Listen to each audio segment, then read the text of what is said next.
Next show. Please. Oh, already? Yeah. Seems like just yesterday we started with the first one. Yeah, right? No, I mean the first one. We're still going. Oh, what the heck. So today's edition of This Is Truly News, we'll have stuff about things, and hopefully we'll find it funny. And I'm guessing 50-50 shot we put a political comment in there somewhere. It could be a cultural comment, guys. Could be. Politics. Well, today it's hard to really separate the two. Which is the problem. Because, in the old days, it was easier because you had your culture, and then you had people come out of that culture and do the politics thing for a while, and then go back to the culture and let other people do it. But that's a whole other story that we don't want to get into right now. What's this about? Oh, yeah, like, subscribe, and follow. This is Truly News. Wow. Like, subscribe, and follow.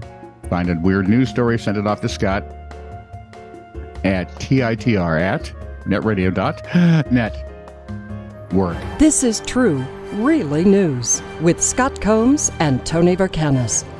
All the news you're about to hear is true. Really? As far as you know. It's all one word. Network. From the Flathead Beacon Police Blotter. This is just terrific. Hang on. Finally, a bit of normalcy. Go ahead. 12:32 p.m. 2 cows and several sheep were standing in a field, and an observer was worried they had nothing to eat. See, I'd have been afraid of a gang fight as well. Let's just go back to them standing in a field. I can see calling if they're in a parking lot and can't get out. Yep. Or, like the car won't start. Yeah, exactly. 2:44 p.m. Walking down the street, that would bother me. 2:44 p.m. 10 cows got loose and were headed towards the highway. Jailbreak. 6:26 p.m. While riding his motorcycle, a man reportedly had fruit juice thrown at him from the trees. Was it by a cow? Sounds like it was the trees. Don't know how they could throw it with that hoof, but who knows? Maybe they use. Hey, you had cows on a prison break earlier. They're just trying to get some transportation, man. 7:50 p.m. 9 cows refused to leave the roadway. Oh, not another protest. It had to be. Those 10 went out, and one of them said, "Screw it, I'm hungry," and went back to the field where the other lady called in. Yeah. Hey, cow lives matter. 10:08 p.m. A black cow was blending into the middle of the road. Oh, there he is. Finally. 10:15 p.m. Someone was walking down the street coughing, and you know how dangerous that can be. You could start a pandemic, and we'll shut everything down again. Only if we're idiots. Yeah. Yeah, I know. Parents of students at Desert Hills Middle School in Kennewick, Washington, are questioning the thinking. Really? I didn't think anyone questioned anything in Washington. Sorry. Look at that subtle political comment already. Well, we do. Yeah. And this is the state of Washington, which is also just as nuts as D.C. Oh, only yeah, you're right about larger. Where was I now? Oh, questioning the thinking behind a school assembly activity that took place before spring break, according to the Yak Tri News. Okay, so this was earlier in the year. Yeah. Okay. The game involved a large piece of clear plexiglass with stripes of whipped cream sprayed on both sides, where teams of students and staff competed to see who could lick off the cream from both sides at the same time, making it appear as if the two people were doing the sloppy kissing. Okay, that's not sloppy kissing, that's licking. Did sophomore... Don't you remember, Leonard? Kissing shouldn't sound like you're eating soup. If it's done properly, it's wonderful. District Superintendent Dr. Tracy Pierce sent a letter to parents this was just last spring. Yeah, that's what I was saying. It was earlier in the year. Which assured them that the content of a video being shared on social media is highly concerning. You think? See, this is why I couldn't have a job like that. I wouldn't say things like highly concerning. I'd say, I can't tell you what I'd say either. The planners were stupid. Yeah, Scott would need animal noises and all sorts of oddball things to keep me quiet. Where was I now? Oh, Tracy Pierce saying nice things about highly concerning. Oh, and the activity quote does not reflect the high standards we hold for our staff members. An investigation is underway. Apparently it does. I'd check with sophomore boys first. And they loved it. This sounds about like their speed. Yeah. You know, And but then to I'd get check back at him, I'd only put him in front of other guys. And then I would check to see if you have any sophomore teachers. Right? Just ask him how many And we're genders back there to are. the- You'll know. Subtle difference. And it's not really subtle between children and adults. We're We're not- a stupid species. Patrick Reed, our man in Liverpool, says, Vladdy. "Sent a He may woman be from Liverpool, but I'll never forget him as the goaltender for the Russian team that lost the gold medal. a woman in China who was With arrested." some sort of accent that I have that I don't know what it is. No one Was there- does. Maybe Patrick could identify it. No, he couldn't. A woman in China was arrested for chewing through an anti-theft cable to steal an iPhone 14 Plus worth 7,000 yuan, US $960. That doesn't make it any better. The one woman surnamed Chu from Fujian province in southeastern China.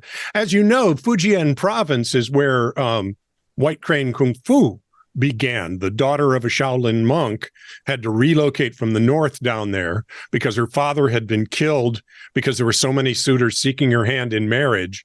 And he had taught her. And and she said, "Dad, I can't do it the way Shaolin does it. I have to do it a different way." And she saw the white crane defending its nest against a tiger, and that's what she beat up her husband when he challenged her to a fight. Well, he wasn't her husband at that time, but he became her husband later. She told him he was going to. Chu from Fujian province in southeastern Gesundheit? China, Sorry. whose bizarre attempt at theft came after she balked at the price of the phone, was arrested by police 30 minutes after leaving the shop. Surveillance footage from the shop shows Chu stopping in front of a smartphone display. I still love the Gesundheit. I think that's really cute. Leaning on the counter and placing her right hand on a phone. After examining the device for a moment, she bites on the security cable several times, puts the phone in her bag, and leaves the store. The shop manager, surnamed Wang, Gesundheit? had to, said an alarm was triggered during the theft. However, staff who investigated did not notice anything unusual. So Not they didn't long- notice a woman chewing on a... Well, they Okay. might have had their, heads down.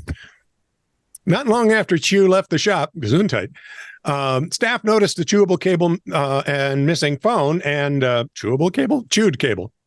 They Yeah, then same called, thing, really. they called the police. You should This not one- make your security cable out of licorice is what I'm thinking. I was going to say, ooh, this one's a Twizzler. Security camera footage soon revealed what had Always happened. go with Twizzler, not Red Vine. I hate Red Vine. Yeah. I really prefer Twizzler. Anyway, security camera footage revealed something to the police, and they were able to track Chu and arrest her outside her home. God bless you. Stories about bizarre thefts often trend online in mainland China. Earlier this month, a mother in a southwestern China stole her daughter's admission documents for a prestigious drama university to prevent her from enrolling and leaving home. Way back in history, 2018, thieves in southern China stole more than 6 million yuan, at that time US $823,000 worth of jewelry from a shop by tunneling from the basement of another shop, which is literally the plot of a Sherlock Holmes story. And 74 movies. Yes. Best one, by the way, was with Jason Statham and the tunnel underneath, and they have to go up, and he's really he's a slow-mo. And anyway, 70-year-old, I'm going to change on you here. Okay. 70-year-old Olga Sagina. Good old Olga. Olga, don't say good old. She's only 70. 70 is a new 50. 8. Was hit with a fine of about $500 in April in Moscow for a remark she made in December in Moscow about the Ukrainian president, Zelensky. Oh. According to the Daily Mail, while speaking with another woman at a care home in Nalchik, Slagina called Zelensky a handsome young man with a good sense of humor. Being as she's 70 and he's 45, I don't see any problem there so far. Apparently, though, there is that whole war thing going on. If you'll remember the China story from a while back, from a few days ago. Oh, yeah. Yeah, that's a no-no, saying anything reasonably nice about the Ukrainian president. According to the Code of Administrative Offenses, which was introduced in March of last year, 2022, characterized her comment as discrediting the Russian military. Let's go back and look at slow motion, shall we? A handsome young man with a good sense of humor. Yeah, that certainly sounds like, our army sucks. I don't know how I didn't spot that right away. Me either. See, this is how it works, people.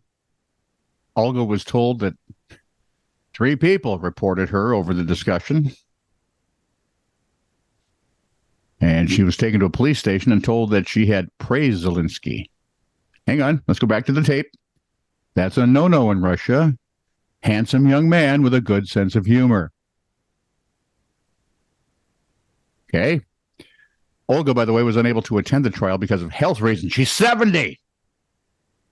She doesn't intend to file an appeal, which if she lives to be 95, may have a shot at actually being heard. It's going nowhere. She lives in an authoritarian regime that was planted there by the Russian Revolution, those stupid, stinking Marxist pukes.